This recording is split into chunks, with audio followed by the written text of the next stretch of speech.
Bang, soal kalau lasting itu universal nggak sih gitu? Nah, ini gue jawab di sini deh.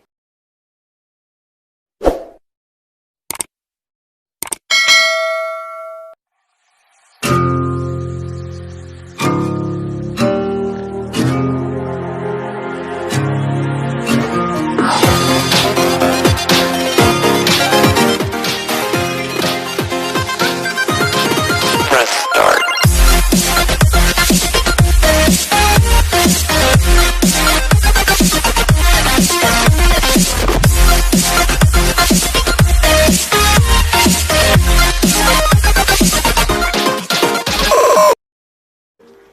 Oke, pada kesempatan kali ini gue bakal ngebahas tentang Sules. Mungkin ada banyak penyebutan ya tentang Sules ya. Ada yang bilang Sules, ada yang bilang Laste, ada yang bilang Lasting. Nah, tapi tetap itu sama sih sebenarnya. Jadi teman-teman yang udah tahu, mungkin sebelumnya gue disclaimer dulu. Mungkin kalau ada kesalahan informasi atau ada hal yang kurang tepat, nanti bisa komen di videonya. Nanti bisa kita koreksi bareng-bareng.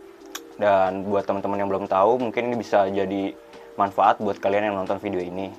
Apa itu sebenarnya sih Sules itu, dan fungsinya apa di jasa reparasi ini. Jadi Sules ini bisa dibilang cetakan sepatu ya, kayak gini contohnya.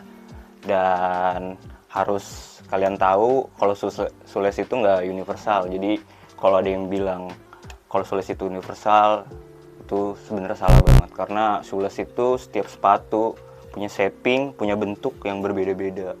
Ada yang ramping, ada yang lebar, ada yang lancip dan lain-lain. Ada yang kotak, atau dia modelnya ujungnya agak ini pointed. Nah, jadi nanti mungkin kita bahas lagi di video selanjutnya. Jadi mungkin ini video kali ini kita ngebahas tentang hal-hal yang paling basic dulu dari si Sules ini. Untuk bahan-bahan Sules sebenarnya ada banyak. Cuman di sini kita cuman ada dua bahan. Yang pertama kayu kayak gini, bisa di zoom in. Terus yang satu lagi berbahan fiber kayak gini. Sebenarnya untuk bahan ini ngaruh nggak sih? Menurut kita ya, ini menurut pendapat kita pribadi, untuk bahan-bahan Sules ini mau kayu mau fiber sebenarnya sama. Tapi yang paling penting itu master lastingnya. Jadi itu cetakan awal untuk kita ngebuat lasting.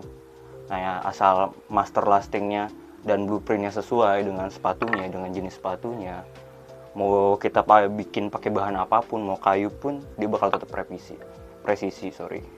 Jadi kalau kalian mau beli lasting, mau bahan fiber, mau bahan kayu, yang penting dilihat aja sih shapingnya sesuai nggak sama yang dijelasin. Apa sih sebenarnya fungsi Sules? Jadi fungsi Sules ini pertama untuk membuat sepatu. Jadi teman-teman yang semisal mau produksi sepatu, ya Sules ini kalian harus punya gitu. Jadi tanpa Sules ya nggak mungkin jadi sepatu. Dan untuk jasa reparasi, fungsinya Sules ini sebenarnya banyak banget. Pertama untuk full reglu. Jadi ketika kalian masang sol yang benar-benar copot, itu harus pakai Sules. Jadi ketika kalian pakai Sules, ketika ditekan itu hasilnya bakal lebih maksimal dan lebih presisi. Jadi Sules itu mempengaruhi sih di jasa reparasi. Apalagi kalau kalian treatmentnya hybrid sole atau swap sole, nah itu tanpa Sules nggak bakal bisa sih solnya kepasang, bakal susah banget. Ini pertanyaan yang sering banget ditanyain sih ke gua sih, buat dari temen-temen yang biasanya baru nyoba buka repair ya. Bang, soal kalau lasting itu universal nggak sih gitu? Nah, ini gue jawab di sini deh. Jadi tadi udah gue sempet bahas juga di awal, di menit-menit awal. Nah, sini bakal gue bahas lebih banyak lagi. Jadi soal itu lasting itu universal nggak sih? Atau umum nggak sih? Sebenarnya enggak ya. Jadi ketika lu mau beli lasting atau mau beli laste, ketika lu mau beli atau mau bikin dia bilang bisa buat semua sepatu, itu salah banget. Karena lasting itu sebenarnya yang gue bilang tadi shapingnya beda-beda. Ini bentar gue taruh dulu ya. Berat soalnya. Nah, jadi pertama lasting itu nggak universal, gue ulang lagi. Jadi setiap sepatu itu beda-beda bentuknya, jadi lastingnya juga beda. Kayak Vans aja, Vans itu lastingnya banyak loh. Jadi kayak Vans Era dan Authentic itu lastingnya sama. Tapi dengan old school atau SK8 atau yang high, nah itu beda juga lastingnya. Nah buat slip on juga beda dia sendiri lastingnya, karena dia depannya lebih ramping dibanding fans yang seri yang lain. Jadi ketika lu mau beli atau mau bikin lasting, jangan percaya kalau lasting itu universal. Jadi saran gue sih buat teman-teman yang baru mau belajar repair atau mau ngebuka repair, lasting ini penting banget. Jadi dibanding lu spend money gitu, lu ngeluarin uang buat beli mesin press dan lain-lain, itu tunda dulu deh. Yang paling penting justru di sini gitu. Lu ngerjain manual tanpa mesin pun bisa kok, asal lu punya mesin buffingan. Dengan lasting dan lain-lain tanpa mesin press tetap bisa kok sweep sole, karena juga di awal-awal kita kayak gitu. Jadi pesan gue di sini buat teman-teman yang belum tahu tentang fungsi lasting, nanti coba dipelajarin lagi fungsi lasting apa aja, atau mungkin yang mau nanya atau mau beli atau mau mesen bisa kita bantu.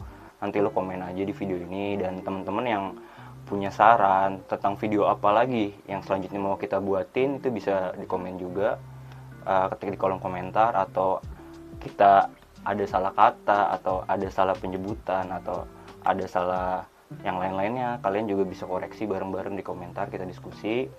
Jadi terima kasih yang udah nonton video ini. Gue mohon bantuannya untuk like, komen, dan subscribe channel ini supaya kita bisa bikin video-video lagi, dan kita juga bisa upgrade, sharing-sharing pengetahuan tentang repair sepatu.